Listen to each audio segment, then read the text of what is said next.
Hello friends, welcome to my YouTube channel. അപ്പോൾ എൻ്റെ പുതിയൊരു വീഡിയോയിലേക്ക് എല്ലാവർക്കും സ്വാഗതം. ഇപ്പം ഞാനുള്ളത് കോട്ടപ്പുറം ശ്രീകൃഷ്ണ ക്ഷേത്രത്തിലാണ് കേട്ടോ. ഇവിടെ നല്ല പീസ്ഫുൾ ആയിട്ടുള്ള അന്തരീക്ഷമാണ് കേട്ടോ. ഞാൻ അവനെ വെയിറ്റ് ചെയ്തിട്ട് ആൽത്തറയിലാണ് കേട്ടോ ഇരിക്കാറ്. അങ്ങനെ ഇതാ ക്ലാസ്സൊക്കെ കഴിഞ്ഞ് ഞങ്ങളിതാ തിരിച്ച് വീട്ടിലേക്ക് പോരുകയാണ്.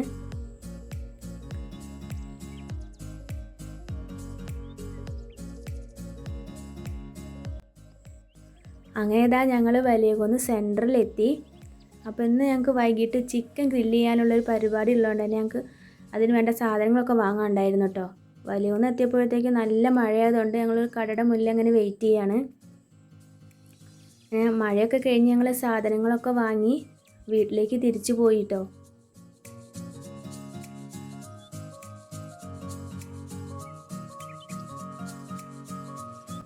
വീട്ടിൽ ചിക്കൻ ഗ്രില്ല് ചെയ്യാനുള്ള സെറ്റപ്പൊക്കെ നടന്നു. ഇതാ ഞങ്ങൾ നടന്ന് വീട്ടിലെത്താറായിട്ടുണ്ട്.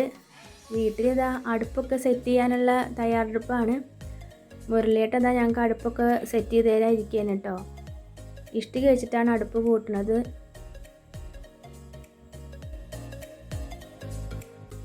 എനിക്ക് യൂട്യൂബിൽ വീഡിയോ ഇടുന്നതിന് വേണ്ടിയിട്ട് ഇവരൊക്കെ കട്ട സപ്പോർട്ടാണ് കേട്ടോ. പിന്നെ ഇത് എൻ്റെ ഹസ്ബൻഡിൻ്റെ ഫ്രണ്ടാണ് കുഞ്ഞുട്ടി. ഇവരെല്ലാവരും എനിക്ക് സപ്പോർട്ട് ചെയ്യുന്ന ആൾക്കാരാണ്. അപ്പോൾ അത് ഏകദേശം അടുപ്പൊക്കെ സെറ്റായിട്ടുണ്ട്. അപ്പോൾ ഗ്രില്ല് ചെയ്യുന്ന സാധനമൊക്കെ നമ്മൾ വെച്ച് നോക്കുകയാണ്, പാകമാണോ എന്നൊക്കെ ഉള്ളത് നോക്കുകയാണ്. അങ്ങനെ മുരളിയേട്ടൻ്റെ ജോലി കഴിഞ്ഞു. അടുപ്പൊക്കെ ഇതാ കത്തി തുടങ്ങിയിട്ടുണ്ട്. ചിരട്ട വെച്ചിട്ടാണ് കേട്ടോ ഞങ്ങൾ കനലുണ്ടാക്കുന്നത്. അങ്ങനെ ഒരുപാട് ചിരട്ടകളൊക്കെ ഇട്ട് ഞങ്ങൾ കനലുണ്ടാക്കുകയാണ്. അപ്പോഴത്തേക്ക് ഇവിടെ അത് കിടന്ന് കത്തട്ടെ. അപ്പോഴത്തേക്ക് ഇവിടെ ഇതാ ചിക്കനൊക്കെ കഴുകി തുടങ്ങിയിട്ടുണ്ട്.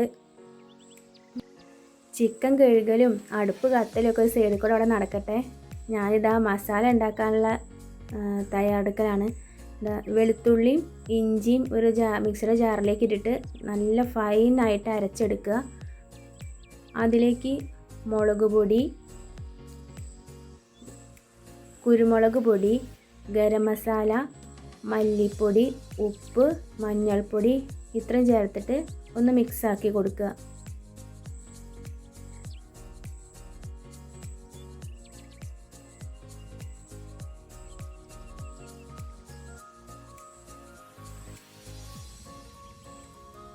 കുറേ നേരം ഉണ്ടാ പൊട്ടലേ. ഞാൻ ഫസ്റ്റ് ടൈമാണ് കേട്ടോ ചിക്കൻ ചുടുന്നത്. അപ്പോൾ അതുകൊണ്ട് തന്നെ എനിക്കങ്ങനെ കണക്കും കാര്യങ്ങളൊന്നും, ഞാൻ എൻ്റെ ഒരു ഇഷ്ടത്തിനാണ് പൊടികളൊക്കെ എടുത്ത് ചേർക്കുന്നത്. ഇനി ആ പൊടിയിലേക്ക് തൈര് ചേർത്തു, പിന്നെ കുറച്ച് ഓയിൽ ഒഴിച്ചു. ഇനി അതിലേക്ക് നാരങ്ങ നീരും കൂടി ആഡ് ചെയ്തിട്ട് നന്നായിട്ട് മിക്സ് ആക്കുന്നുണ്ട്. അതിനുശേഷം ആ മിക്സാക്കിയ ഈ പൊടിയുടെ പേസ്റ്റ് ഞങ്ങൾ കുറച്ച് നേരം ഒരു അരമണിക്കൂറൊക്കെ റെസ്റ്റ് ചെയ്യാൻ വെച്ചു കേട്ടോ. അതിനുശേഷമാണ് അതിലേക്ക് ചിക്കൻ എടുത്തിട്ടത്. ചിക്കൻ ഇട്ടിട്ട് നന്നായിട്ട് ചിക്കനിലേക്ക് മസാല തേച്ച് പിടിപ്പിച്ചു. അങ്ങനെ ചിക്കനും മസാലയൊക്കെ തേച്ച് പിടിപ്പിച്ച ചിക്കൻ 1 മണിക്കൂറോളം വെയിറ്റ് ചെയ്യാൻ വെച്ചു കേട്ടോ.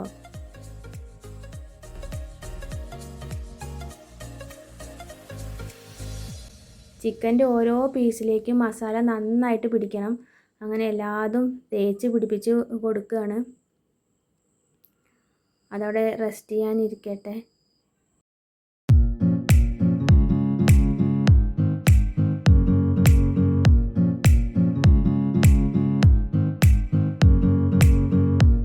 ചിക്കനൊക്കെ മസാല തേച്ച് അവിടെ മാറ്റി വെച്ചു.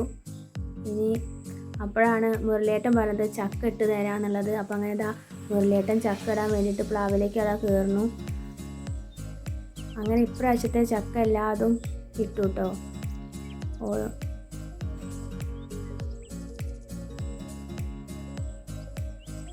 അങ്ങനെ ചിക്കൻ മാറ്റി വെച്ചിട്ട് 1 മണിക്കൂറായിട്ടുണ്ടായിരുന്നു. അപ്പോൾ തന്നെ നമ്മൾ ഗ്രില്ല് ചെയ്യാനുള്ള പുറപ്പാടിലാണ്. അങ്ങനെ ചിക്കൻ്റെ പീസ് ഓരോന്നായിട്ട് ഗ്രില്ല് ചെയ്യുന്നതിലേക്ക് ഓരോന്നുമേക്ക് എടുത്ത് വെച്ചു. ഗ്രില്ല് ചെയ്യുന്നത് വലിയ നെറ്റ് അല്ലാത്തതുകൊണ്ട് തന്നെ 4 പീസായിട്ട് ഒരു പ്രാവശ്യം വയ്ക്കാൻ പറ്റുന്നുള്ളൂ. അങ്ങനെ എന്താ ചിക്കനൊക്കെ സെറ്റാക്കി വെച്ചു. ഇനി ചൂടുള്ള തയ്യാറെടുപ്പിലാണ്. അങ്ങനെ നല്ല കനലുള്ള അടുപ്പിൻ്റെ മീതെ ചിക്കൻ കൊണ്ടുവച്ചു. ഒരു 3/4 മണിക്കൂറൊക്കെ എടുത്തിട്ടുണ്ടാവും കേട്ടോ ഒരു സെറ്റ് വെന്ത് കിട്ടാൻ വേണ്ടിയിട്ട്. അങ്ങനെ 2 പുറവും നന്നായി വേവിച്ചു. നല്ലൊരു സ്മെല്ലായിരുന്നു കേട്ടോ. നല്ല മസാലയുടെ മണമൊക്കെ നന്നായിട്ട് വരുന്നുണ്ടായിരുന്നു. അങ്ങനെ അരമണിക്കൂറിനൊക്കെ ശേഷം നല്ല സെറ്റായി കിട്ടി. അങ്ങനെ ഇതാ ഫസ്റ്റ് ട്രിപ്പായ ചിക്കൻ ഞങ്ങളൊരു ഇലയിലേക്ക് ഇടുകയാണ്. നന്നായി വെന്തിട്ടുണ്ടായിരുന്നു കേട്ടോ. നല്ല സ്മെല്ലായിരുന്നു. ഫസ്റ്റ് ട്രൈ ആയതുകൊണ്ട് തന്നെ ഫ്ലോപ്പായി പോകുമോ എന്നുള്ളൊരു പേടിയൊക്കെ ഉണ്ടായിരുന്നു. പക്ഷേ ഒരു കുഴപ്പമുണ്ടായില്ല. നന്നായി വെന്തു. നല്ല ടേസ്റ്റും ഉണ്ടായിരുന്നു കേട്ടോ. അത് പറഞ്ഞറിയിക്കാൻ വയ്യ, അത്രയ്ക്കും നല്ലൊരു മണവും ടേസ്റ്റും ആയിരുന്നു അതിന്. അങ്ങനെ ഇതാ ഞങ്ങൾ 2ാം ട്രിപ്പും വെച്ചു. അതും ആയിക്കഴിഞ്ഞ ശേഷം ഇവിടെ ഉണ്ടാക്കിയവരെല്ലാവരും കൂടി ഇത് കഴിക്കുകയാണ്. അപ്പോൾ എൻ്റെ ഹസ്ബൻഡിൻ്റെ ഏട്ടനാണ് കേട്ടോ. ഞാൻ എന്തുണ്ടാക്കിയാലും ടേസ്റ്റ് നോക്കാൻ ഏട്ടൻ വരും കേട്ടോ. അപ്പോൾ അത് ആ കുഞ്ഞുട്ടിയും മുരളിയേട്ടനും ഏട്ടനും എല്ലാവരും കൂടിയിട്ടത് കഴിക്കുകയാണ്. അടിപൊളി ടേസ്റ്റാന്ന് പറയാണ് കേട്ടോ ഏട്ടൻ. നന്നായി ഇഷ്ടപ്പെട്ടു. ആർക്കും ആദ്യം വലിയ പ്രതീക്ഷയൊന്നും ഉണ്ടായില്ല ഞാൻ ഫസ്റ്റ് ഉണ്ടാക്കുന്നതുകൊണ്ട് തന്നെ. പക്ഷേ ഇതാ എല്ലാവർക്കും നന്നായിട്ട് ഇഷ്ടമായി. സൂപ്പറായി എന്ന് പറയുകയാണ് എല്ലാവരും. ഇവരുടെ കഴിക്കൽ കഴിഞ്ഞതിന് ശേഷം ഞങ്ങളെല്ലാവരും കഴിച്ചു കേട്ടോ. ഞാനും കുട്ടികളും ചേച്ചിയും ഏട്ടൻ്റെ കുട്ടികളും എല്ലാവരും കഴിച്ചു. അപ്പോൾ അവരൊക്കെ നല്ല അഭിപ്രായം കേട്ടോ പറഞ്ഞത്. നിങ്ങളെല്ലാവരും ഈ രീതിയിൽ നിന്ന് വീട്ടിലുണ്ടാക്കി നോക്കണം കേട്ടോ. കടയിൽ നിന്ന് വാങ്ങുന്നതിനേക്കാട്ടിലും സൂപ്പറായിട്ടെന്നാണ് അവർ പറയണത് കേട്ടോ. അങ്ങനെ ഞങ്ങൾക്കും എല്ലാവർക്കും ഇഷ്ടപ്പെട്ടു. പീസ് കുറഞ്ഞു പോയി എന്നുള്ളതായിരുന്നു കേട്ടോ എല്ലാവരുടെയും അഭിപ്രായം. അപ്പോൾ എല്ലാവരും ഇതൊന്ന് വീട്ടിൽ ട്രൈ ചെയ്ത് നോക്കൂ.